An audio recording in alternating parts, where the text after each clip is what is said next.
Aires, doctora en filosofía y al mismo tiempo doctora en hermenéutica del texto filosófico en la Universidad de Salento y en la Universidad de San Martín. Y se desempeña actualmente como profesora adjunta de lengua y culturas latinas en la Universidad de San Martín. Bueno, ¿me escuchan bien? Sí, que hable con micrófono. Bien. El tema que voy a presentar surgió a raíz de la posibilidad de proyectar mis estudios de doctorado hacia el futuro. Yo de doctorado me dediqué a Petrarca y un comentador que se llama Giuseppe Milanovic, un famoso comentador estudioso de Petrarca, muy al pasar en algún texto dice que Petrarca, las obras de Petrarca no faltaban en la biblioteca de ningún autor reformista en Italia. Entonces me picó el bicho de la curiosidad para saber en qué sentido había sido recibido Petrarca por los autores de la Reforma,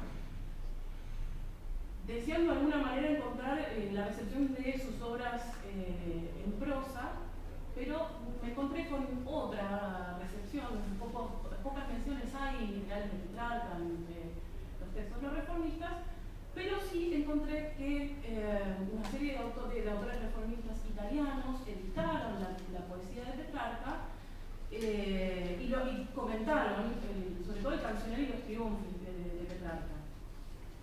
Así que mi exposición se llama Petrarca, Agustín y los autores reformistas italianos, y voy a leer, empiezo a leer ahora. En el ámbito de la Roma de los papas meneceos, la generación del Cinquecento buscó una refundación no solo de la religión y del humanismo, sino también de la teología. Las inquietudes de esta renovación religiosa, espiritual y helenística integrada con la filosofía platónica y la agustiniana se veían reflejadas en la obra de Petrarca, que ciertamente había sentido su necesidad algunas generaciones antes. Ahora bien, mucho se ha estudiado sobre la fortuna de los textos petrarquescos en el movimiento de la Reforma en los países del norte europeo, pero un mayor silencio reina en torno de su suerte en el marco del reformismo italiano. Si bien existen varios motivos para ello, creo que el principal ha sido el hecho de que se ha reservado el mote de petrarquismo para un fenómeno predominantemente estético-poético, en detrimento de la dimensión de autores, por así llamarlas, que adquirió las generaciones siguientes en tierra italiana, y del aspecto cristiano de su humanismo. Las investigaciones de los eruditos en gran medida han soslayado hasta ahora la particular influencia de nuestro autor en el contexto de los pensadores reformistas italianos del siglo XVI. Mi intención entonces en el presente trabajo es la de abordar el tema de la suerte de Petrarca entre los autores de la Reforma, tomando como punto de partida la figura de Babilonia, construida sobre un modelo agustiniano, y las diversas significaciones que tiene dentro de la obra petrarquesca, para analizar a continuación la recepción que tuvo en tres autores reformistas: Pierpaolo Bergerio, Antonio Brucioli y Ludovico Castelvetro. Ahora bien, dadas las restricciones temporales, no pretendo hacer una exposición exhaustiva de la Babilonia petrarquesca, sino rastrearla en tres obras: el Deotio religioso, las Epístolas Simenomia y el Cancionero. El Deotio religioso de Petrarca es un tratado que a menudo ha sido considerado un mero halago a la vida monástica. Con todo, el tratado es mucho más que eso, pues versa sobre el concepto del otium, es decir, de la pacatio o liberación del espíritu de todo apetito desordenado que impide al ánimo acceder a la contemplación de las cosas más altas y de la divinidad, la cual solo se alcanza con un espíritu tranquilo. Así, en el tratado Petrarca sostiene, siguiendo el modelo de Agustín en el De Vera Religiones, que el espíritu debe liberarse de tres afanes o concupiscencias: la concupiscencia de los ojos, de la carne y la concupiscencia del mundo. Omitiré aquí referirme a las dos primeras, pues excede el propósito del presente trabajo. Quisiera concentrarme, por lo tanto, en la concupiscencia del mundo. Los lazos del mundo, sostiene Petrarca, tienen por finalidad engañar con su fuga. Nada de lo que está en el mundo es estable o sólido, y su propia fugacidad no hace más que sumir al espíritu en una constante fluctuación. La lengua falaz adula y ensalza sus placeres, provocando así el descuido de las virtudes, mientras que éstas son lo único que permanece y otorga estabilidad en el ascenso hacia la eternidad. Por su parte, la fama o gloria proporciona fatiga y confusión, de modo tal que el espíritu ensoberbecido olvida al propio creador. El esfuerzo por sostener la fama no hace más que, el esfuerzo por sostener la fama no hace más que extraviar al hombre frente al juicio del vulgo, implicando entonces una pérdida de libertad en el sentido estoico, porque no se es dueño del propio querer, pero también una pérdida de libertad en un sentido agustiniano, porque se deja atrapar por las ocupaciones de lo múltiple que transmiten su carácter contingente al espíritu y lo detienen. El escenario propicio para encontrar la tranquilidad del espíritu no es la ciudad. Esta es pura confusión y fugacidad. Petrarca lo dice con Heráclito: en la misma ciudad no entramos dos veces. Ninguna ciudad demostró ser eterna, ni siquiera la propia Roma. Las ciudades son como los flumina Babilonia, los ríos de Babilonia. Así como el fluir de las aguas del río, todo en el mundo es fluctuación. Ninguna ciudad perdura en el mundo, ni siquiera, dice Petrarca, la primera entre ellas, Roma, demostró ser inmortal. Esta imagen de los ríos de Babilonia la toma de los primeros versos del Salmo 136 y de la lectura que de él hace Agustín en las narraciones en Salmos, y cito a Agustín. Los ríos de Babilonia son todas las cosas que se aman aquí y pasan. Un individuo amó, por ejemplo, el ejercicio de la agricultura, por ella se enriquece, en ella pone todo su empeño, de ella recibe placer, atiende a la salida y vea que lo que amó no es cimiento de Jerusalén. Al lado de este pasaje, en un manuscrito que tenemos, cuya lectura, mejor dicho, del cual la lectura de Petrarca quedó testimoniada en los márgenes, Petrarca anota una glosa y dice sobre los ríos de Babilonia, curioso. Esta Babilonia asume a todas luces un significado moral. Este aspecto se retoma en el soneto 114 del Canzoniere. Allí escribe, desde el refugio de su casa campestre de Valchiusa, y cito: de Babilonia impía, en la que huyeron toda vergüenza y todo lo que es bueno, albergue el dolor, madre de engaños, para alargar mi vida me he fugado.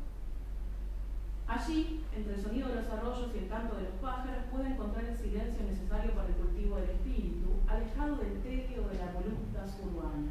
En la soledad, nos dice, y cito: no me ocupo del vulgo o de fortuna, ni de mí mucho, ni de cosas viles, ni siento gran calor por dentro o fuera.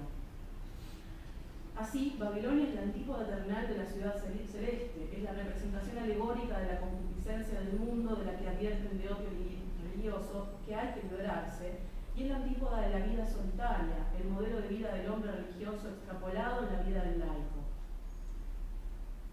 Pero también en clave política, la Babilonia occidental es identificada con Avignon, a la que describe detalladamente en las epístolas Sine Nomine.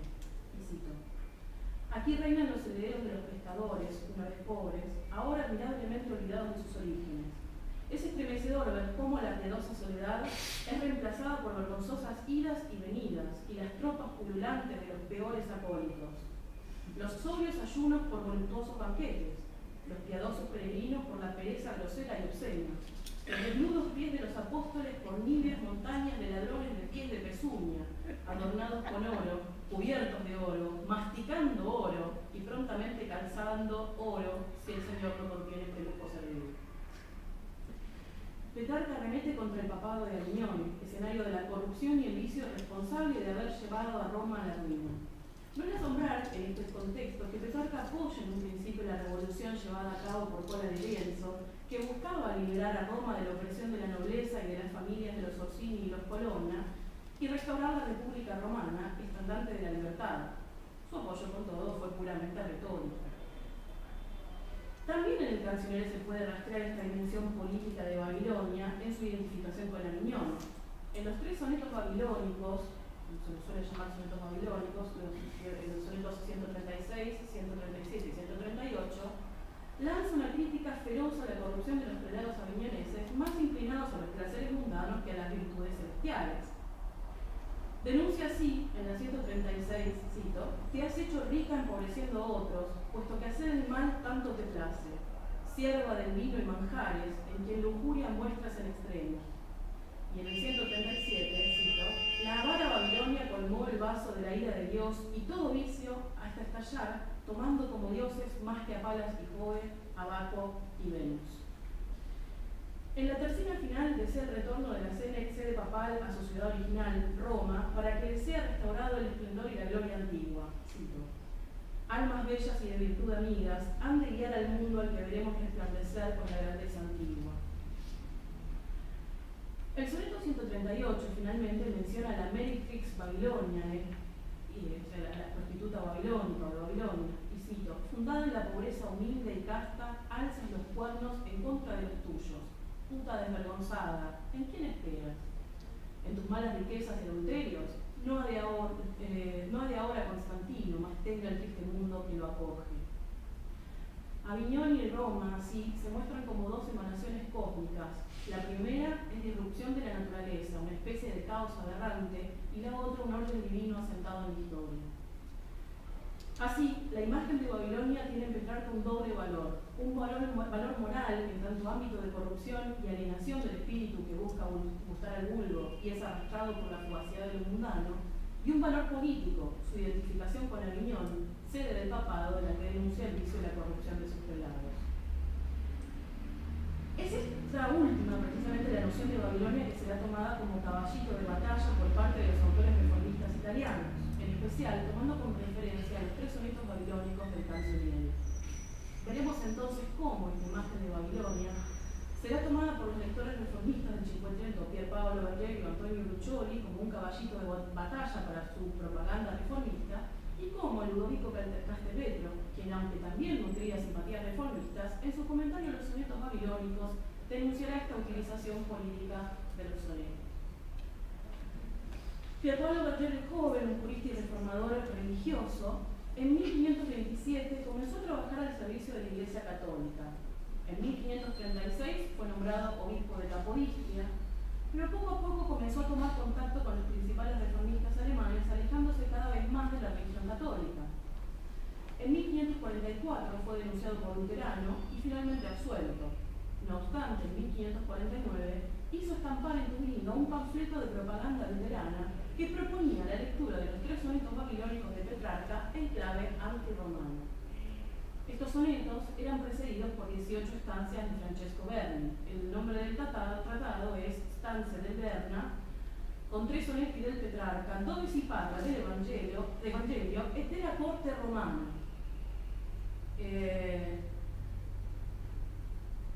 En 1557 preparó una segunda edición con un nuevo título, dándole la prioridad a Petrarca, cuyos sonetos, junto con la traducción de pasajes de las epístolas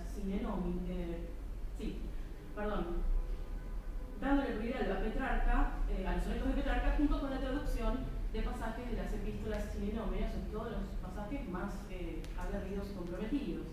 Y el título de dicho tratado fue Alcuni importanti luoghi tradotti fuori delle epistole latine di Messer Francesco Petrarca, che fu canonico di Padua, archidiacono di Parma e laureato di Campidoglio, con 3 suoi sonetti e con 18 stanze del Berna, che fu segretario di Papa Clemente VII, ove vedesi che opinione ebber ambidue della Romana Chiesa.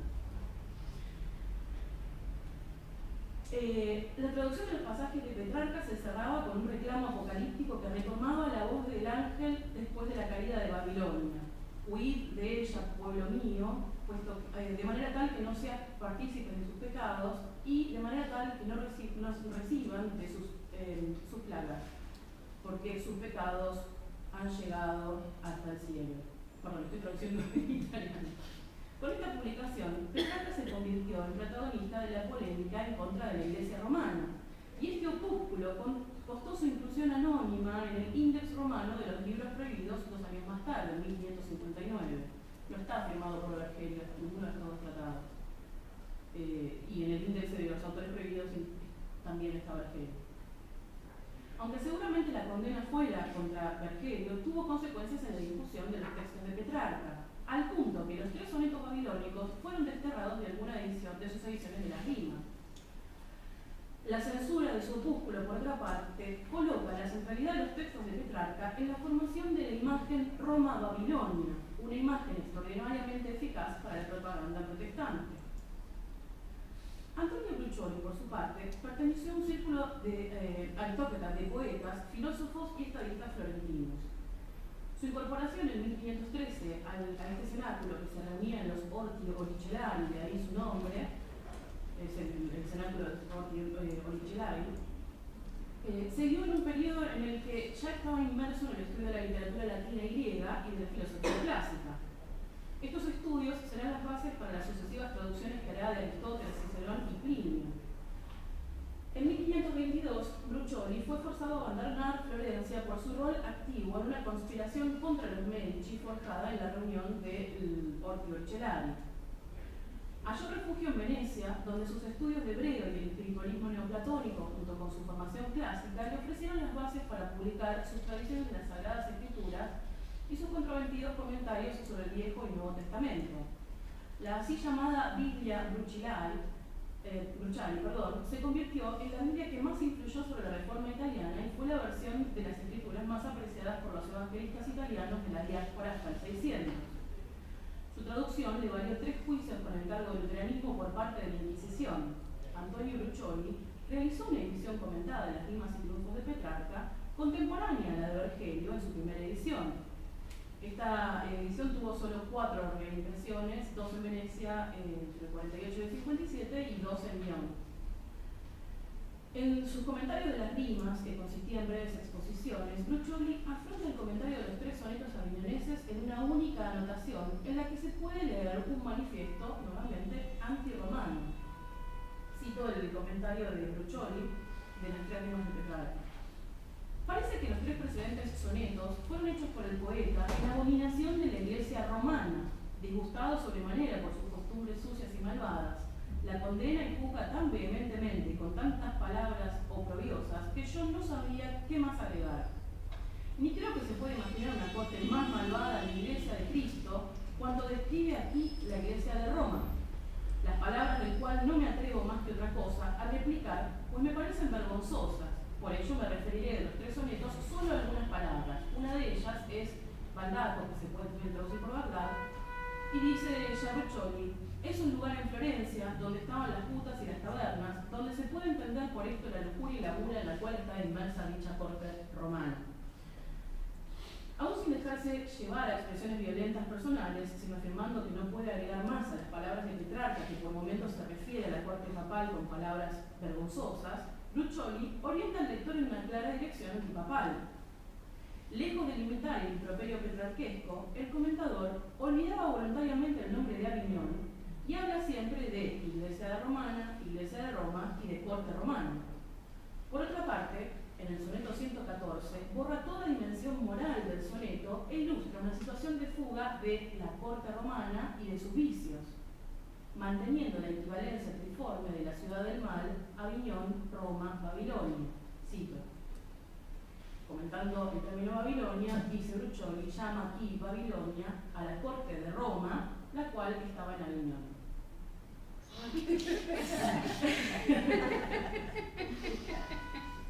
Ludovico Castelvetro, por su parte, que era hijo de un rico comerciante de lana, nació en 1505 en Módena. Se dedicó por presión paterna a los estudios jurídicos, merced a los cuales circuló en una larga serie de peregrinaciones académicas que lo pusieron en contacto con los centros de cultura italiana más avanzados, el Ateneo de Bolonia, Ferrara, Padua y Siena, donde finalmente se doctoró. Transcurrió un breve periodo de tiempo en Roma, donde un tío materno intentó enderezarlo hacia la carrera eclesiástica, cosa que rechazó, y regresó a Siena para finalmente establecerse en Módena en 1529. En 1530, junto a Giovanni Pirenzoni, conformó el grupo de estudio conocido como la Academia Modenese, con intenciones prevalentemente humanísticas. Prontamente dicho círculo comenzó a ocuparse de cuestiones religiosas en el contexto de la introducción de ideas reformadoras en Italia. Hacia 1540 ya era sospechado abiertamente de ser un partícipe de la Reforma. En efecto, en 1545, un testimonio de la Inquisición sostenía que Castelvetro era un luteranus habitus voce publica, o sea, un luterano abiertamente. Desde 1553 comenzaron las grandes travesías que implicarán a Castelvetro en la historia de la represión de la Reforma en Italia y lo condujeron a la diáspora heresiarca en Suiza. Su edición comentada de las rimas de Petrarca fueron compuestas a partir de 1545, aunque impresas en Basilea póstumamente en 1582. En el encabezamiento de los 3 sonetos babilónicos presentes en la edición, Castelvetro se refiere a la prohibición de las rimas de Petrarca y su decisión de incluirlas dentro del cuerpo del texto. Y cito: Las fuertes razones por las cuales se ha tomado el consejo de restituir a su lugar los 3 siguientes sonetos se pueden leer hacia el final del catálogo de las ediciones del Cancionniere, que se colocarán en el final del tomo 2 de esta edición. En su exposición respecto de cuáles son dichas razones, Castelvetro declara que no son las rimas de Petrarca las condenadas, tampoco las epístolas latinas que denuncian la corrupción y perversión de la curia papal de su tiempo, sino la traducción que de ellas se hizo en el opúsculo bergeriano al univoque importante y tradóstico, que coloca todos los pasajes antiavioneses en clave antirromana junto con los 3 sonetos babilónicos. Castelvetro defiende la publicación de esos sonetos sosteniendo que en el índice de libros prohibidos no aparecen enumerados, sino solo aparece mencionado el folleto bergeriano.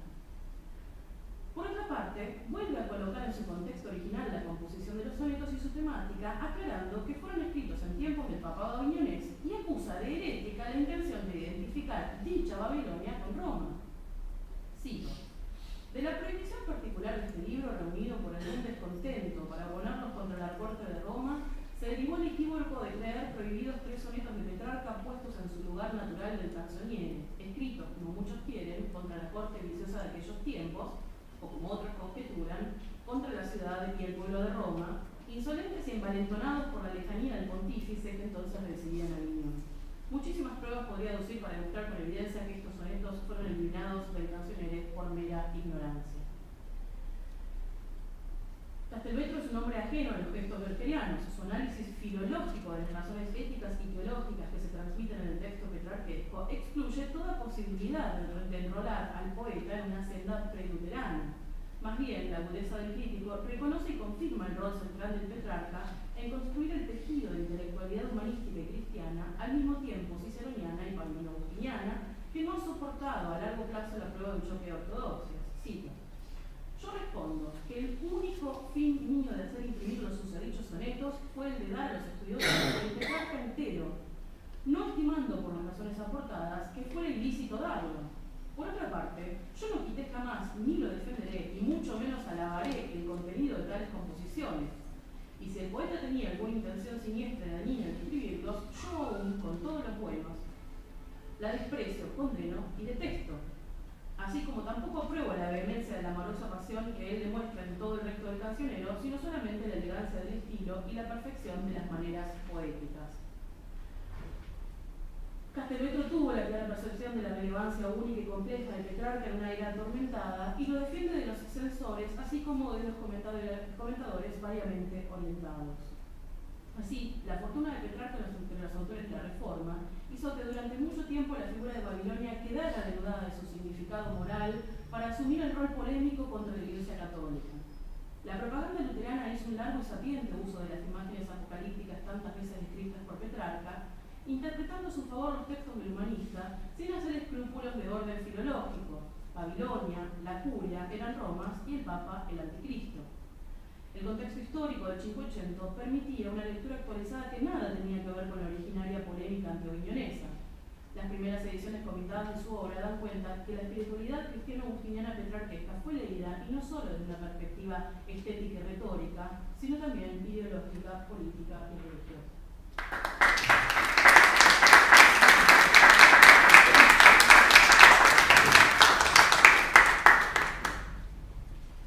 Bueno, y si les parece, vamos a hacer como antes, dejamos las preguntas para el final, ¿sí? Quería aclarar esto, no se me escapa que Marcela habló unos minutos más, digo por si alguien está controlando, claro, queríamos enterarnos de que había dicho Ludovico Castelvetro, en fin. Bueno, voy a presentar ahora a Carlos García, que es estudiante avanzado del profesorado de la licenciatura en Historia de la UBA. El tema de su tesis, dirigida por Fabián Campagne, es Posesión diabólica en Francia a fines del siglo XVI y además es miembro del comité de redacción de ETIA, revista agustiniana de pensamiento. Muchas gracias. Bueno, ¿se escucha bien? Sí. Sí.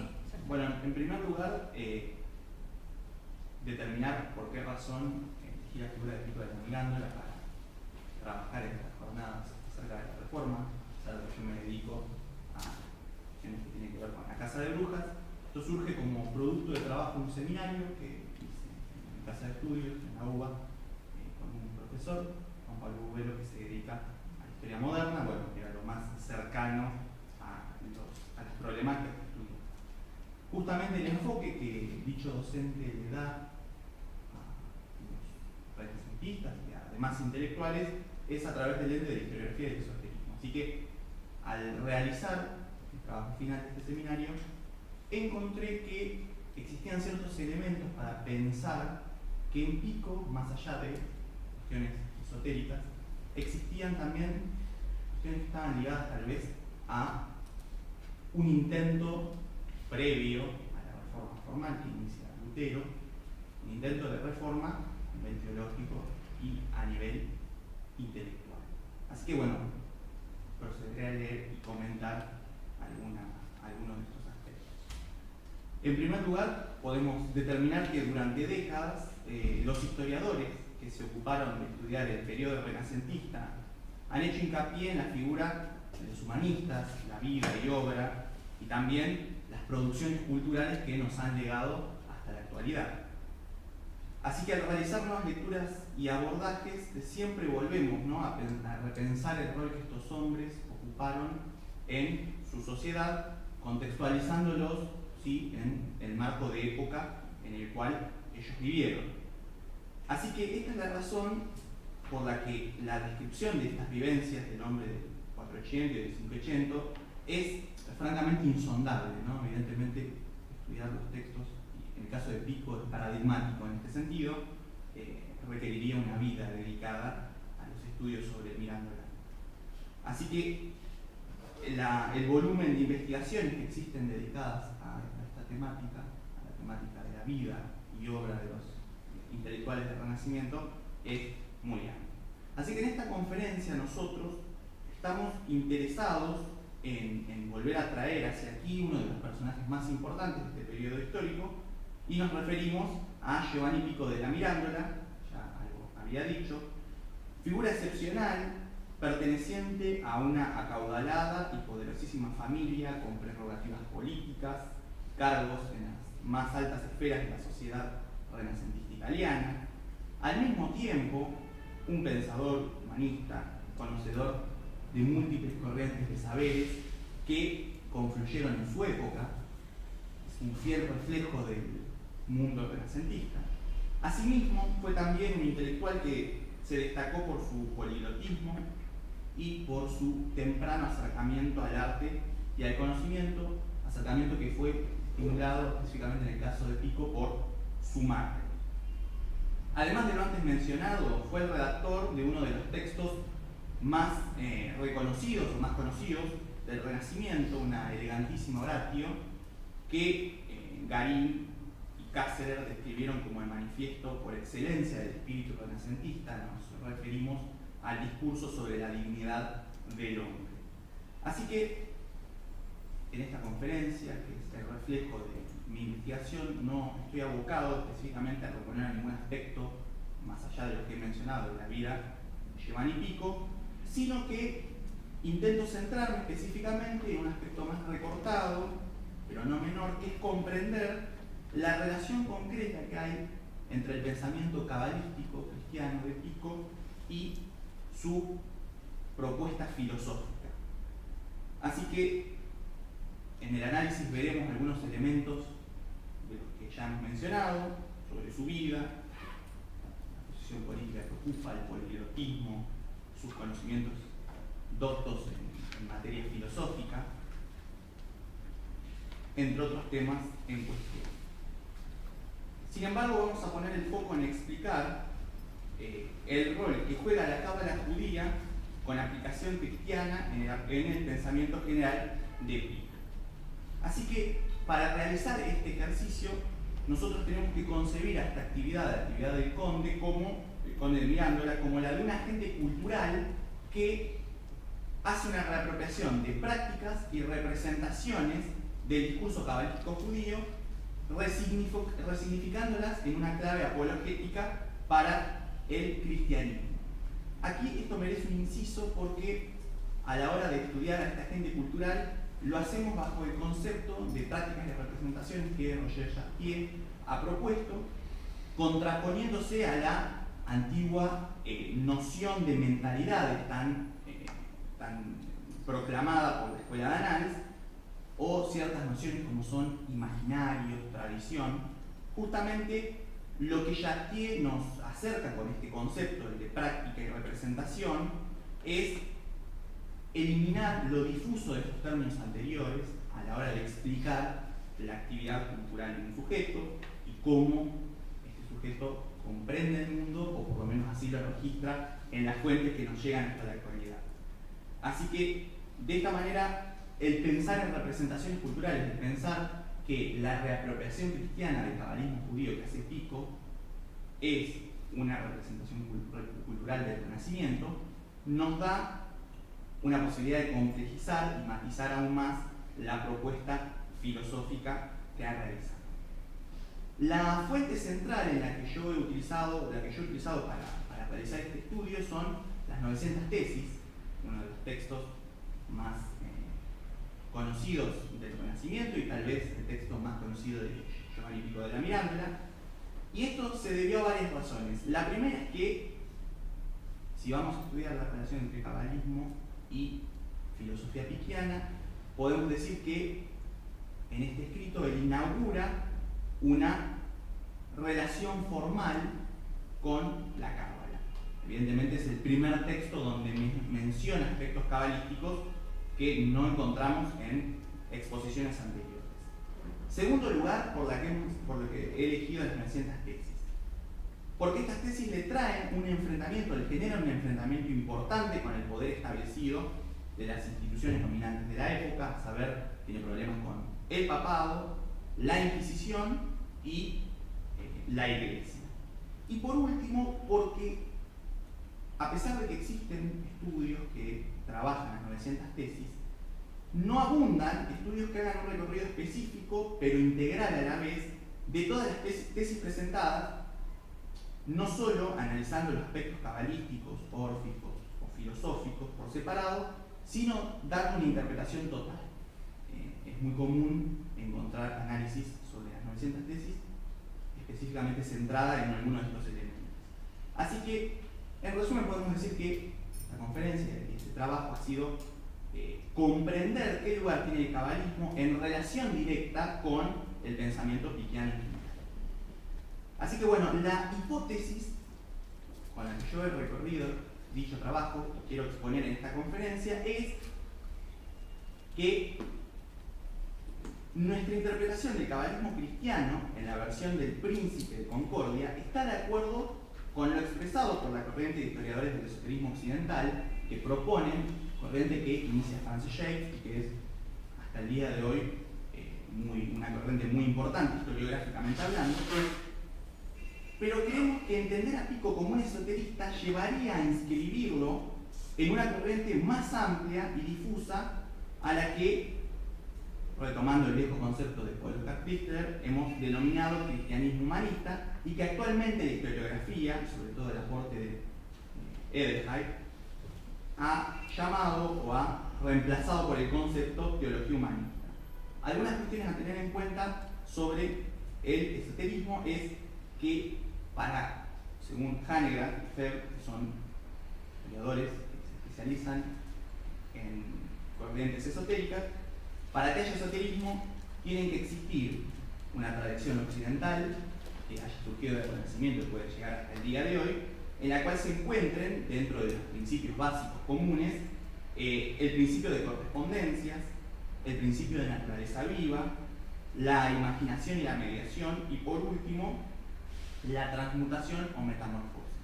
Evidentemente, Pico en las 900 tesis cumple con estos elementos, por lo cual podemos pensarlo como un esoterista, pero quedaría desfasado pensarlo simplemente como un esoterista si nosotros no lo inscribimos en una corriente que es mucho más amplia de intento de generar reformas, en este caso, dentro de la propia estructura del pensamiento religioso de época.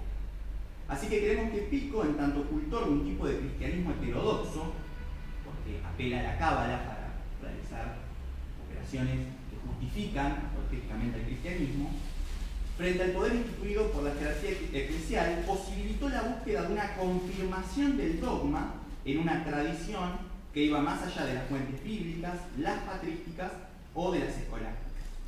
El intento por aseverar, mediante todos los caminos, la verdad última del cristianismo, bueno, lo alejó y lo enemistó, primero con métodos establecidos por las autoridades de la Iglesia, y estas indagaciones casi desesperadas, ¿no?, que uno encuentra en Pico por la demostración evidente de la veracidad del cristianismo, del dogma cristiano, lo impulsaron a su vez a tomar caminos que no eran recomendados en la época por los más ortodoxos y que contaban con un nulo apoyo de los poderes religiosos.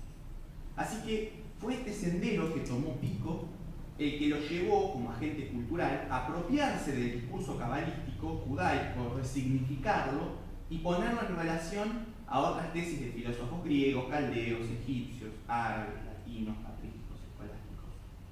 Es un análisis de una gran profundidad, y a ello le sumó sus propias interpretaciones con la meta puesta en realzar al mensaje cristiano como una verdad revelada que había tenido destellos en otras corrientes que eran previas al cristianismo y por lo tanto consideradas paganas. Así que de esta forma vamos a recorrer el camino de la transmutación y la reapropiación que la cábala judía tiene en Pico para transformarse en una cábala cristiana.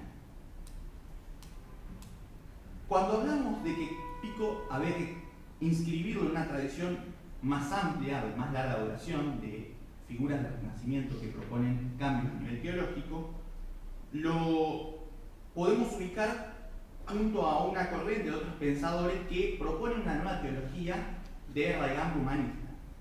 Figuras como Ficino, Bala, Savonarola, Tommaso Campanella, Erasmo, sin duda sostenían que era necesaria la construcción de un tipo de cristianismo más libre de las rígidas estructuras institucionales vaticanas, al mismo tiempo que hacían hincapié en la importancia de la conciliación, elemento que va a ser muy importante en la obra de Pico, el ecumenismo, y en los aspectos morales de la doctrina cristiana. Así que, por lo demás, es importante también remarcar y tener a cuenta algunas cuestiones a la hora de hablar de este cristianismo humanista, esta teología humanista, que buscaba generar un proceso de reforma teológica. La primera es dejar en claro que más que un programa específico de reforma o renovación religiosa o teológica, como brindó por ejemplo el calvinismo, el luteranismo o luego de la reforma el catolicismo tridentino, estos humanistas cristianos pertenecieron a una larga tradición que no configuró un corpus programático en materia religiosa. En su lugar lo que encontramos son propuestas que tienden a conciliar la fe cristiana en pro de un ecumenismo teológico, manteniendo la centralidad del dogma cristiano, pero retomando los saberes antiguos y el diálogo abierto con corrientes precristianas. Así que el universo renacentista permitía que se configuraran estas nuevas interpretaciones de la fe dominante. De hecho, el hincapié que dicha cultura hizo en la filología, la filosofía helenística y el arte abre el juego a que la exégesis del mensaje crítico se pueda leer a través de nuevos lentes que no fueran los que la Iglesia Católica aprobaba. Y aquí podemos inscribir en esta tradición a Pico. Este es el kit entonces de la cuestión: entender a Giovanni Pico de la Mirandola como un cabalista cristiano en tanto cultor de un cristianismo heterodoxo que se fue configurando al calor del universo intelectual de su época. Así que estas son las razones que le permitieron desarrollar un repertorio teológico que podemos catalogar de innovador en la época.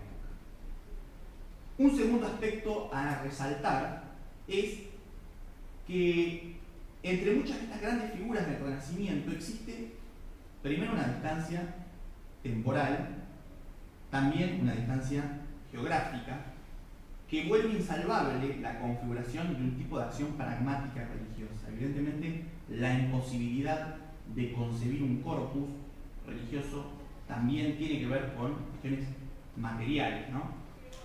Así que un elemento o factor común, más allá de lo que ya venimos exponiendo, este intento de generar una renovación dentro de las ideas a nivel teológico, es el que comulguen en una crítica a la jerarquía eclesiástica dominante y a la ortodoxia en pro de nuevas interpretaciones del cristianismo como religión. También es normal encontrar que ni siquiera existían acuerdos en común entre muchos de los humanistas renacentistas a la hora de entender la verdad del mensaje cristiano, sino que incluso entre ellos mismos existían puntos de vista contrapuestos sobre estas cuestiones, al mismo tiempo que tenían álgidos debates con los escolásticos. Así que evidentemente dentro de la misma línea de los humanistas existía un tipo de concepción totalmente distinta entre unos y otros de lo que significaba el cristianismo, y esto se puede incluso observar en las propias tradiciones que abrevan cada uno de dichos humanistas. Por ejemplo, podemos encontrar un acercamiento del pensamiento pitiano más a la lógica aristotélica, al pensamiento aristotélico, quiero decir, y, por ejemplo, uno de sus mentores, que es Marsilio Ficino, a la lógica del neoplatonismo. Evidentemente, estas distintas bases filosóficas de las que parten generan en ellos una contraposición a la hora de pensar algún tipo de renovación a nivel teológico. En tercer lugar, algo que es común a estos humanistas es que todos tenían un gran interés en la lectura de la Biblia en los idiomas originales en los que se hallaba escrita, razón por la cual eran políglotas y al mismo tiempo oficiaban como traductores a lenguas vernáculas del texto canónico. Esto se observa aún más en el siglo siguiente al de Pico, en el siglo XVI. Por ejemplo, incluso es algo retomado por las iglesias reformadas como una bandera distintiva de dichas tradiciones, ¿no? de dichas iglesias. Sirva como ejemplo el uso que hace de las traducciones del hebreo de Reublin, que Martín Lutero usa para trabajar en sus propias traducciones de la Biblia, o las traducciones del hebreo al francés que realiza Jacques Lefebvre-Etaples en el siglo XVI, ¿no? al calor de los cambios confesionales que el 1500 va a traer. Por último, creemos que la reforma protestante luterana y posteriormente la aparición del calvinismo en el panorama europeo ocluyeron la posibilidad de brindarle un programa formal a esta teología ligada al cristianismo humanista, tal vez con la excepción de la devoción moderna, pero que nos permite entender incluso también que la reforma protestante, en sus dos variables principales, aparece en el momento en el cual el humanismo empieza a decaer a nivel general. Los credos protestantes y la renovación católica tridentina, a través de las luchas interconfesionales, coparon la posibilidad de una nueva interpretación del cristianismo, al mismo tiempo que comenzaron a servir de soporte ideológico a varios procesos históricos que se estaban configurando en la modernidad, como es la expansión del propio sistema capitalista, la conformación o configuración de estados nacionales, el proceso de confesionalización religiosa, entre muchos otros procesos importantes. Así que en esta conferencia intentamos, estando de acuerdo con la concepción de que el retomar desde una lectura apologética del cristianismo, del cabalismo judío de Pico, lo acerca a una tradición que podemos denominarla, como Yates hizo en su estudio inaugural, hasta hoy siguen trabajando espectadores del esoterismo, una tradición ligada a la historia del esoterismo. Podemos pensar a Pico como un elemento más en esta cadena, pero al mismo tiempo es necesario y es fundamental que entendamos a dicha figura del Renacimiento en un proceso general de cambios que están sucediendo en el panorama europeo y que los podemos ligar a nuevas maneras de concebir la verdad del cristianismo por fuera de las formas que la Iglesia había tomado como válidas para confirmar dicha veracidad del cristianismo. Así que en resumen, esta conferencia ha sido orientada a repasar estas prácticas y representaciones cabalísticas que tiene Pico de la Mirándola para justificar la fe cristiana, inscribiendo a las mismas en un marco mucho más amplio de cambios e innovaciones que se dan en materia teológica a los que podemos denominar teología humanista. Gracias.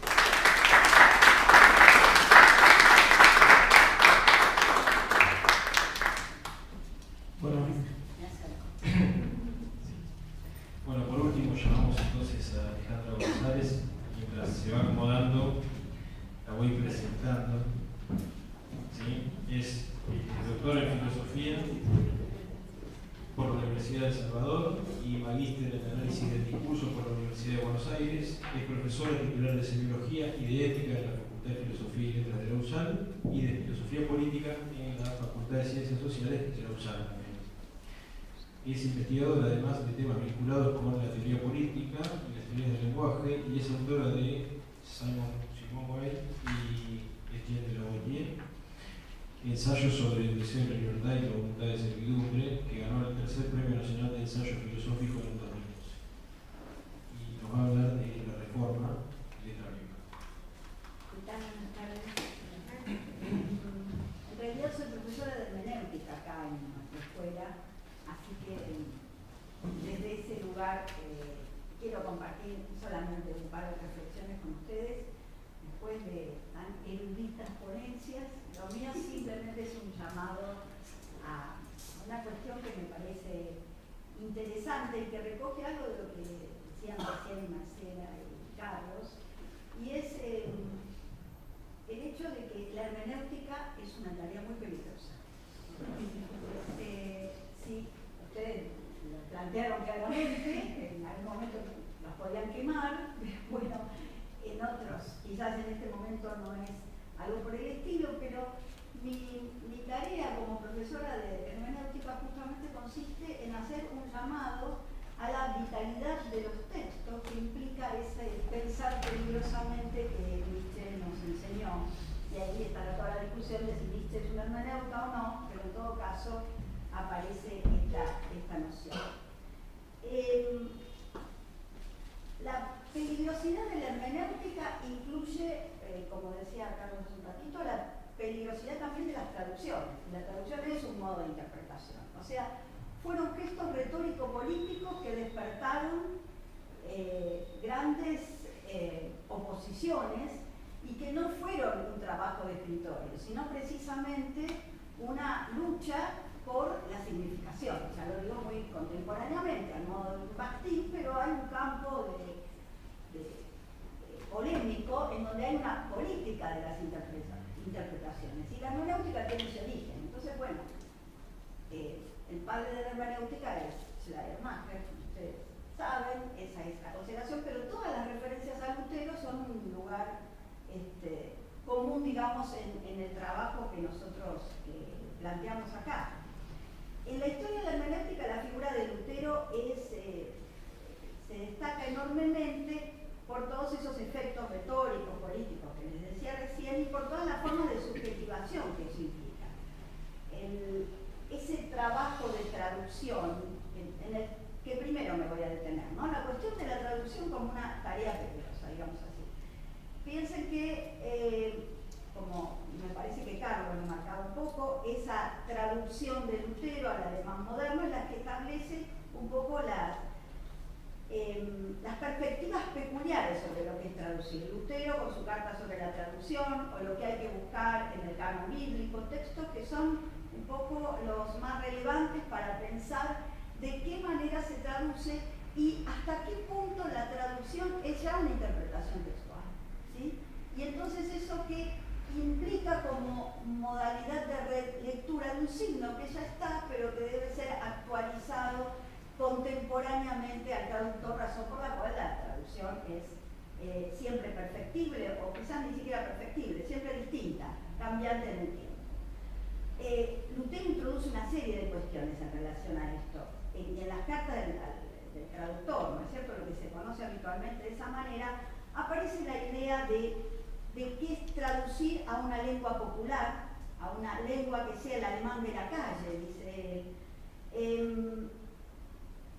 Y vincula esta manera de pensar el alemán, en el cual después se van a basar las gramáticas alemanas, ¿no?, para construir sus preceptivas, sus normativas, el verbo al final de la oración, ¿no?, una serie de los sustantivos en mayúscula, etc.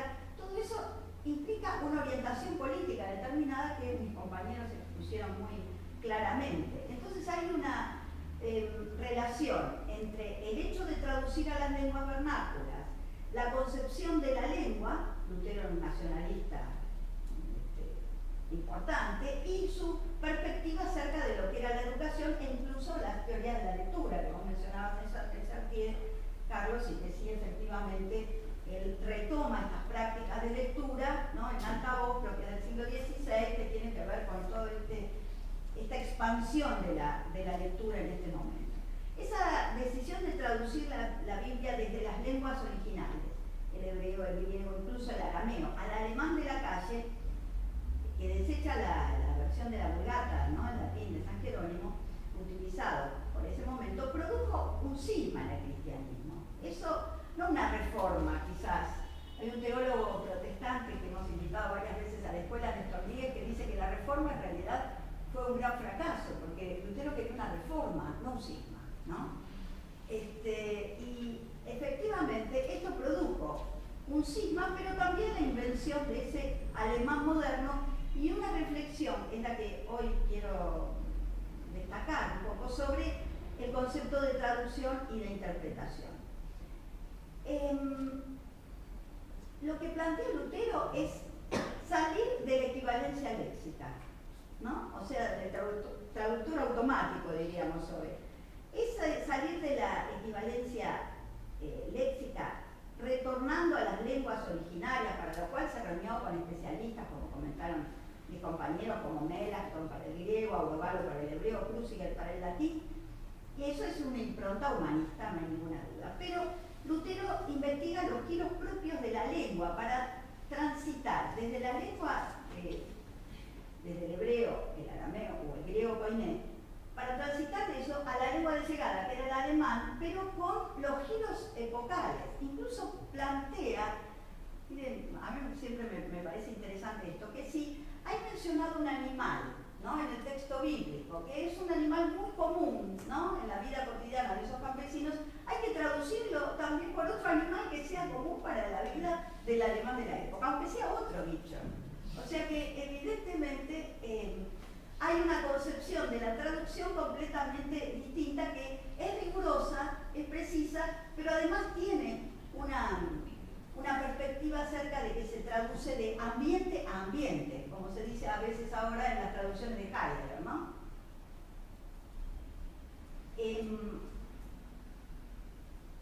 Entonces decía, me parece que se debe superar la equivalencia léxica y adaptar lo que sea necesario para referirlo a las necesidades culturales, sociales de la época. Así, hay un traslado a las lenguas de llegada que determinan el sentido de las palabras y le da una enorme vivacidad a la Biblia traducida por Lutero, ¿no?, que utiliza muchísimos giros idiomáticos, expresiones coloquiales propias de ese lenguaje, que está muy alejado, y él lo dice valorativamente, de la lengua de los doctos. Y cuando es muy criticada su traducción, sobre todo su traducción de textos de Pablo, ¿no?, la sola escritura, la sola fides, etc., todo esto que terminará siendo un emblema para la reforma que se trabajará mucho en estas jornadas, Lutero lo justifica con algo que es muy propio de la hermenéutica, y es plantear la intención del texto. Un texto tiene una intención y es eso lo que hay que traducir, no solamente el léxico que está ahí presente. Entonces, traducir implica conocer, por ejemplo, el contexto paulino para él, que eso es ir incluso implicaría agregar una palabra como sola, como exclusivamente, porque es así como se ubica nuestra lengua alemana, que es la única que nos puede convencer de que esa es la manera adecuada de la traducción. Entonces, que hay una jugada, como decíamos hace un rato, retórico-política. Y lo que insiste es que lo que se impone no es el yo del traductor cuando se está traduciendo, sino que lo que hace la lengua de llegada es tomar lo exótico de la lengua de origen y alojarlo en su propio lugar, ¿no? Esto me parece que es algo muy interesante, que después lo van a tomar muchísimos otros pensadores como Ricoeur, ¿no? Que habla de la hospitalidad de la lengua, que seguramente vamos a escuchar en alguna de las ponencias. Pero esa hospitalidad, y Derrida hablando también en el mismo sentido, bueno, esa hospitalidad, ¿qué quiere decir? Que traduzco dando cuenta de esa enorme distancia temporal, otro tema clásico de la hermenéutica, distancia temporal, distancia espacial, pero sobre todo esta diferencia de siglos, sin embargo, puede ser alocada si se trata de dar cuenta de eso tíbico, dice Lutero, ¿no? De eso anímico, que también está presente cuando se traduce y que no es solamente una cuestión léxica, como decíamos hace un ratito, o cognitiva. Entonces, esa traducción sería un proceso interminable que nunca se acaba y que tiene que siempre dedicarse a una especie de actualización del sentido en el presente del habla. Eso es todo lo que toma Schleiermacher, que incluso llega a plantear que hay una ética en la traducción, ¿no? Una ética en el sentido de no permitirse nada. Esto es una cita textual de Schleiermacher sobre los modos de traducir, ¿no? No permitirse nada en la lengua extranjera que en la propia lengua no se permita también. Fíjense un poco la licitud, ¿no?, de los pasajes de una lengua a otra, porque el arte de la intelección del discurso implica que pensamiento y expresión se identifiquen.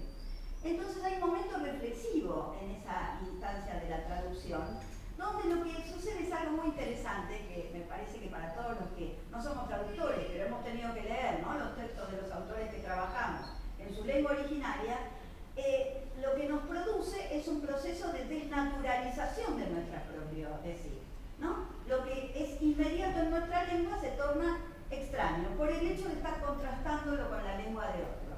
Me parece que ese efecto que Schleiermacher encuentra está también presente en Lutero, en lo que él dice que tenemos que buscar del canon bíblico y que se puede hacer extensivo a cualquier texto, como ustedes saben, es el momento de la hermenéutica cuando extiende la crítica textual bíblica a toda crítica del texto. Entonces, dice Schleiermacher algo muy interesante, y es que solo por el conocimiento de varias lenguas llega el hombre a ser ciudadano del mundo, ¿no? Es decir, solo se puede considerar legítimo el cosmopolitismo si, en lo relativo a las lenguas, tenemos un amor verdaderamente formativo que nos lleva desde el uso vivo y elevado a la instancia de equiparar la lengua patria con cualquier otra, tanto antigua como moderna. Me parece que eso es algo interesante en este punto. Quería marcar entonces, fíjense, ese gesto, esta peligrosidad de la hermenéutica como gesto, ese gesto de la traducción, ese gesto retórico-político. Un segundo gesto, que es la cuestión del canon. Ustedes saben que Lutero cambia el canon bíblico, ¿no? La perspectiva por la cual Lutero cambia el canon, que no sé si tiene relevancia en la ponencia, está después justamente toda la forma minuciosa en que cambia el canon, da algunos textos como recomendados, otros no, cambia el orden. Es una manera de destituir la autoridad de una interpretación, la ortodoxa de la Iglesia, ¿no?, de la Iglesia Católica. Esa modalidad de destitución o de cuestionamiento es también una tarea hermenéutica. Siempre discutir con el canon, siempre discutir con la autoridad que legitima que este es el repertorio de los textos o de la colección de los textos que formará parte de lo que tenemos que aprender y enseñar. Y hacer en esas fronteras algún tipo de cambio o horadar, digamos, eso que aparece como un canon ya establecido. Cada movimiento me parece que tiene que ver con esa tarea peligrosa. tercera instancia, en donde la hermenéutica también me parece que nos inclina hacia un pensar peligrosamente, es porque ustedes saben que Lutero cuestiona el magisterio de la Iglesia. Mientras para la Iglesia la interpretación, las fuentes del conocimiento son el texto bíblico inspirado directamente por Dios, ¿no? Esa inspiración hagiográfica, y por otro lado el magisterio eclesial, que es el que nos permite de todas las interpretaciones dar cuenta de cuál es la ortodoxa y cuál es la heterodoxa. Lutero vuelve a la sola escritura, como ustedes saben, el emblema de la Reforma, y dice que el único criterio hermenéutico es la propia fe. O sea, la propia fe me llevaría a dar cuenta de cuál es la interpretación heterodoxa y cuál es la ortodoxa. Claro, acá hay un problema enorme que en la hermenéutica trabajamos todo el tiempo, y es que Lutero pretende ir al texto sin que haya tradición.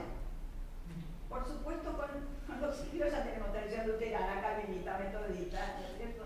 Es decir, hay algo muy interesante en esto. Cuestionamiento de la tradición, sí, pero no hay lectura sin tradición. Esto, como me parece que vos también lo marcabas, ¿no? Y que las prácticas de lectura, ya como práctica, Chartier lo plantea, pero también desde el punto de vista de que la tradición es algo que se engendra por la propia praxis de la lectura, que no es posible leer sin tradiciones. Entonces, y para terminar un poco este llamado a la peligrosidad de la hermenéutica, me parece que atreverse a pensar entonces en la propia lengua, en nuestro caso el español rioplatense, con sus interferencias, sus paisajes. Me acordaba cuando estaba pensando que iba a trabajar hoy con ustedes, en el gesto de Juan María Gutiérrez, no sé si se acuerdan, el escritor argentino nuestro, 1875, rechaza el premio, lo incorporan como miembro de la Real Academia Española, y él rechaza el premio. ¿Y por qué? Dice, porque yo no escribo en español. Dice, yo escribo en el idioma de los argentinos. Una polémica muy interesante que dura mucho tiempo, que dicen que se cierra en el 1900 más o menos, con las discusiones entre Canet, Quesada, etcétera, con el criollismo, pero que incluso después Art y Borges también la retoman, ¿no? ¿Qué es eso de pensar en la propia lengua? ¿Y cuáles son las categorías de pensamiento que se incorporan ahí cuando hacemos ese pensamiento? Eso implica que no se puede pensar solo en griego o en alemán, ¿no? Para nosotros los que hacemos filosofía nos cuesta bastante, pero bueno, hacemos nuestro esfuerzo.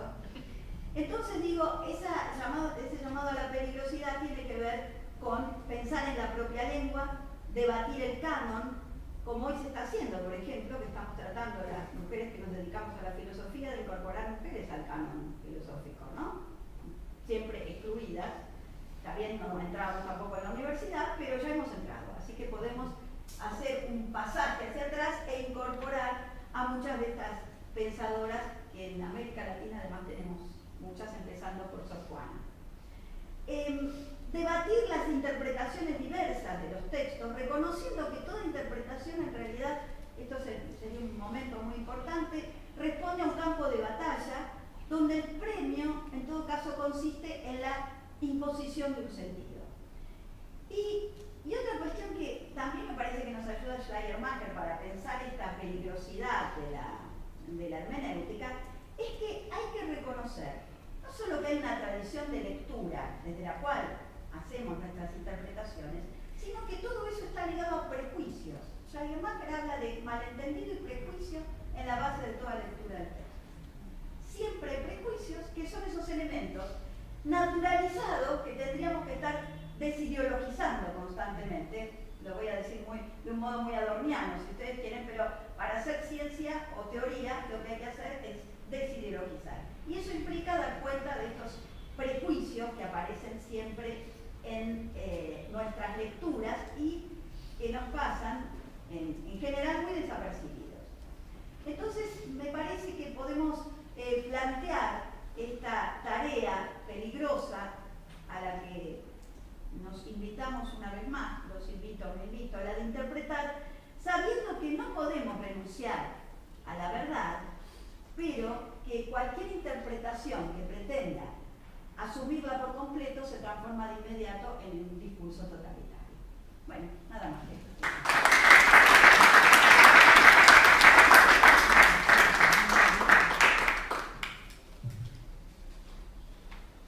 Bueno, abrimos el espacio para las preguntas.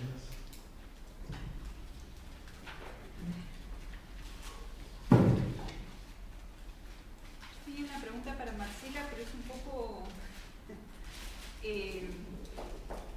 anterior a tu exposición casi. Digo, mencionaste la palabra y la pregunta se basa sobre esa palabra, pero podés decirme no hable de eso. Es la noción de huacatio en Diotio religioso. Sí. Que en realidad ya casi no sé qué te quería preguntar, pero estaba pensando en esa noción y que vos trajiste también la noción estoica de ser dueño del propio querer. Y me preguntaba si en Agustín, que estuvimos leyendo este año el mismo texto vos y yo, ese ser dueño del propio querer, esta noción estoica, no se resignifica de un modo tal que permita pensar también la noción de vacatio, en el sentido de que ser dueño del propio querer es querer bien, Sí. y querer bien no podemos solos. O sea, Sí. el querer bien paradójicamente no es nuestro querer, ¿no? Sí. Relacionando a Agustín con Lutero, además, digo, Sí, de ahí sí, venía sí. este pensamiento. No sé si te parece que es tirado de los pelos o... No, pero el problema creo que la tensión también está en los textos de Petrarca, porque en algunos textos es más evidente que no podemos querer solos. Sí. Por ejemplo, en el Diotio religioso, donde el papel Sí. de la gracia está mucho más presente, porque además es un texto de un contexto religioso, ¿no? En el que se le escribe a su hermano cuando lo visita. Los hermanos habían ordenado como un monje cartujo en Montpellier, y él lo va a visitar, nos pasa 2 días entre los monjes en pleno silencio, y eso lo inspira para redactar este tratado que, bueno, por lo mismo motivo por los cuales fue compuesto, se cree que es un mero elogio a la vida monástica, pero en realidad es un tratado sobre el concepto de ótimo. Y ahí llama a los monjes a estar alertas constantemente contra estos 3 peligros, las 3 concupiscencias, la concupiscencia de los ojos, la concupiscencia del mundo y la concupiscencia de la carne. Pero, claro, ese es un trabajo constante que tiene que hacer el hombre voluntariamente, pero con el auxilio de la gracia. Si uno lee el Secretum, el Secretum es otro diálogo casi contemporáneo, bueno, hay toda una gran discusión en cuanto a las fechas de composición de los tratados y las fechas que quiere poner Petrarca al respecto, pero tanto el Diotio como el Secretum son textos contemporáneos, que forman para mí un núcleo junto con el Tratado sobre la vida solitaria. Yendo ahora al tema del ser dueño del propio querer, en el Secretum pareciera que está más del lado de una posición estoica, donde basta con el querer y querer bien, mejor dicho, basta la mera voluntad para lograr la salvación, si se quiere. Okay. Pero simplemente porque no está mencionado el término gracia en el Secretum, se han escrito ríos de tinta donde dice, bueno, es esto, y en realidad es siempre un estoicismo muy agustinizado. Pero este aguacate, digamos, este vaciarse, en realidad es un vaciamiento de la propia voluntad, digamos. No, es un vaciamiento de todo aquello que se interpone en el camino del ascenso de las virtudes. Ah, ok. Sí, en ese sentido. Y en ese sentido también la ciudad no es solo esta imagen del intelectual que vive solitario en el retiro campestre, no es solo el retiro físico, sino también el retiro del espíritu, de todo aquello que lo distrae, lo entiende. ¿Sí? Gracias. No sé si respondo. Sí, súper. Sí. Yo. Bien.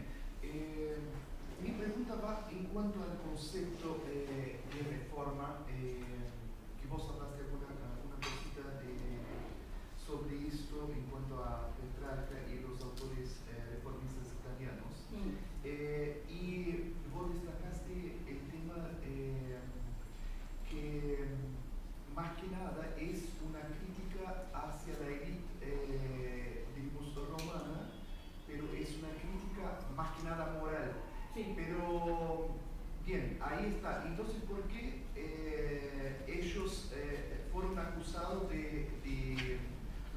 luteranos, siendo que la reforma que plantea realmente Lutero no tiene mucho que ver con lo ético.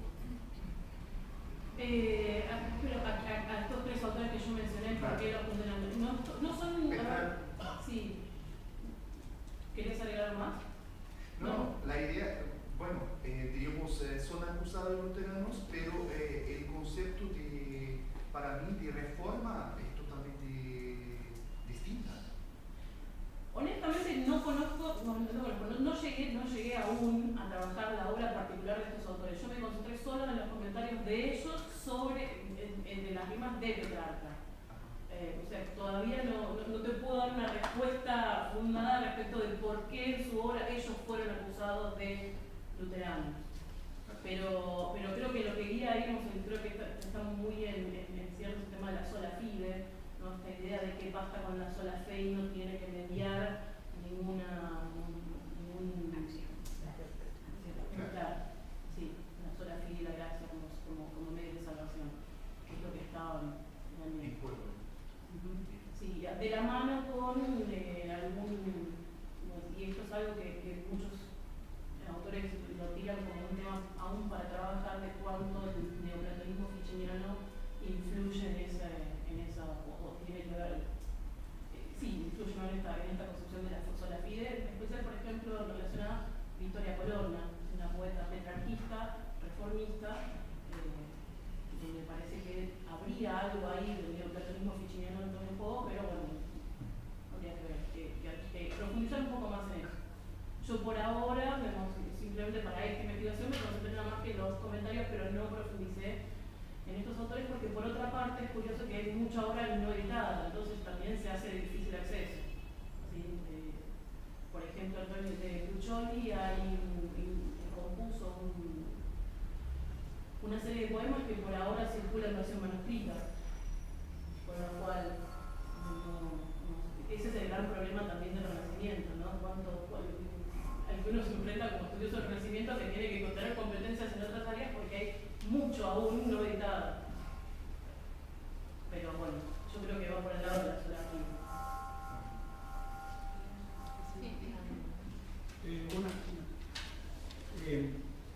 Con respecto al tema de que la reforma podría entenderse como una disidencia hermenéutica, digamos.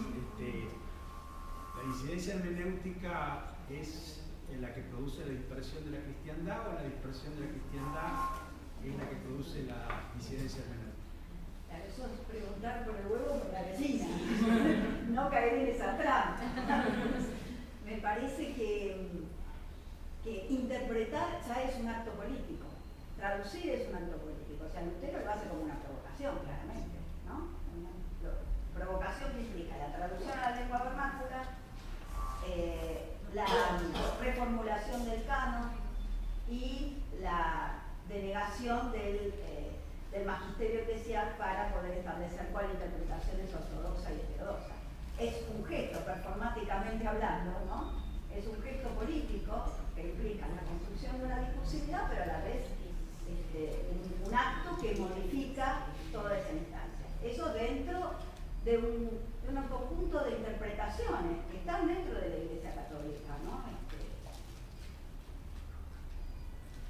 He estudiado mucho a un autor que se llama Etienne de la Boétie, el Tratado de la Servidumbre Voluntaria, que también es un católico, muy crítico de la posición católica, discípulo de Andelburg, que fue un protestante, que se hizo protestante en ese momento y después termina quemándolo, y que cada una de estas posiciones, ¿no?, que implicaban una cierta lectura, una cierta interpretación, eran en ese momento una instancia polémica y una instancia política, ¿no? En ese sentido, digo, hay políticas de las interpretaciones, ¿no? Es decir, se juega algo del orden del poder de la batalla por la significación. Por eso aludía un poco ahí a Bakhtin. No creo que se pueda establecer una diferenciación entre una cosa y la otra. El lenguaje ya es un acto. El acto de hablar, de la toma de la palabra, ¿no?, es una instancia revolucionaria, como dice Michel de Certeau. ¿Qué es una revolución? La toma de la palabra, ¿no? Planteado de otra manera, existirían experiencias colectivas que avalarían, digamos, una representación por parte de Lutero de ese disconformismo o de esa disidencia, antes, digamos, de que la representación tuviera ese efecto sobre el colectivo en el cual se daba. Está diciendo si hay una masa crítica, digamos, a partir de la cual se pueda dar esta acción de Lutero. Sí, evidentemente, me parece que en este sentido lo que decía Etienne de la Boétie puede servir. Estamos hablando en nombres propios, pero de un movimiento epocal. Hay toda una instancia revulsiva donde se hace necesario este proceso de traducción a la lengua vernácula, de crítica moral y política de la Iglesia, ¿no? De renovación de la propia Iglesia católica, ¿no? Todo este proceso no se le puede atribuir a los nombres propios que estamos mencionando, nada más, por supuesto. Sí, claro. Algo que se viene gestando desde atrás en adelante, ¿no? Totalmente. La idea de la conciencia histórica de un alejamiento con la antigüedad, que llama a tener conciencia crítica respecto del texto que uno está traduciendo, porque hay distancia, porque entonces uno necesita recontextualizarnos. Eso es algo que se está gestando en Petrarca, en los autores que traducen de nuevo del griego a Aristóteles. No hay que olvidar que hay una gran migración de autores griegos que van a Italia huyendo de Lisa, o mejor dicho, intentando conciliar la Iglesia de Occidente. Bueno, todo eso está en el video, en el Renacimiento, y claramente Lutero es como un gran representante. Claro. Pero eso sería como preguntarse, me parece, por la idea romántica de si es el poeta el que expresa el genio de la lengua o es el pueblo. ¿No? Es lo mismo, me parece. Es un tema también caro de la hermenéutica. Bueno, es el pueblo el que hace masa crítica y hace de la lengua, ¿no?, un acto de habla. Ahora es el poeta el que a veces lo lleva a su máxima expresión, pero después esto retorna a la lengua popular. Eso es algo que trabaja Lutero también, ¿no? El modo, por eso plantea ese modo de la traducción, traducir al alemán de la calle, así lo dice directamente, ¿no? Entonces me parece que ahí estaría, si mal no te entiendo, ¿no?, ese movimiento que tendríamos que pensar como recíproco. O sea, Lutero no puede surgir en otro momento, esto es caro a la hermenéutica, solo puede surgir en esa instancia. Lo que yo quería rescatar era que hay una instancia peligrosa en toda tarea interpretativa. Bueno, el peligro de Lutero era ese en este momento, pero en todo momento hay batallas por la significación, ¿no? Y me parece que ese es el pensar peligroso al que estamos llamados los que queremos pensar, ¿no? ¿Puedo agregar una cosita sola de tu pregunta?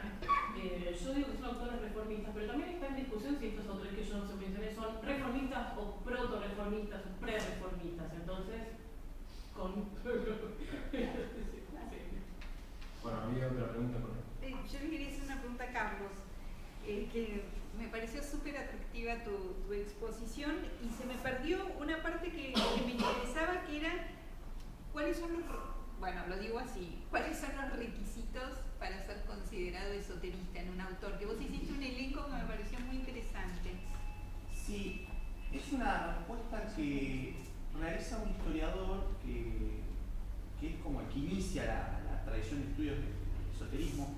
Básicamente es una corriente que trata de quitar del medio la expresión magia por lo difuso que implica la terminología, y propone que esotérico, que por lo menos queda un poco más acotado, suena un poco más acotado, es cualquier corriente que desde el Renacimiento hasta la actualidad cumple con 4 requisitos que son el principio de correspondencia, ahí se ve una influencia del neoplatonismo, el microcosmo, el principio de naturaleza viva, el de imaginación, o sea, el del uso de figuras mentales, por así decirlo, de que realiza el acto esotérico, y por último el de la transmutación. Quien realiza una actividad esotérica está buscando operar un cambio sobre la realidad. El problema con la conceptualización es que, a mi gusto, yo no estoy de acuerdo, porque parte de una lógica más bien, para mí, weberiana, ¿no?, de tipificación ideal a la hora de expresar qué es un movimiento, ¿no? O sea, es como si cualquier corriente desde el Renacimiento, primero el recorte temporal me parece hiperoccidental, de hecho deja fuera cualquier otra interpretación, y sentarse a ver cada corriente que existe de pensamiento que no es ortodoxo y tratar de enmarcarla en esos 4 aspectos. Bueno, tiene principio de correspondencia, tiene principio de naturaleza viva, tiene principio de imaginación, vuelve problemática la práctica. Pero en términos kuhnianos podemos decir que esta interpretación es dominante, forma parte del paradigma en el cual se estudian los problemas del esoterismo. Sucede que con Pico la temporalidad está ahí y evidentemente, aunque se puede entender que qué tipo de transmutación o mutación en la realidad quiere provocar Pico con la magia. De hecho, en una parte de las 900 tesis dice que la posibilidad, o sea, Cristo es como el mago cabalista, y básicamente lo que es que los milagros que hace Jesús lo hace por conocimiento del cabalismo. Bueno, lo que no queda en claro es qué tipo de transmutación quiere realizar un mago, porque no lo deja entrever. Hay un montón de problemas, como decía la profesora, ¿no? Un montón de problemas con la significación y enunciar qué tipo de cambios, qué tipo de transmutaciones de la realidad quería realizar Pico con la magia cabalística, y le hubiera significado aún más un problema más grande, ¿no? Porque podría ser usado de nigroma antes de lo que sea. Pero básicamente estas son las categorías que los historiadores del esoterismo manejan a la hora de pensar, bueno, cuándo podemos hablar de un esoterista.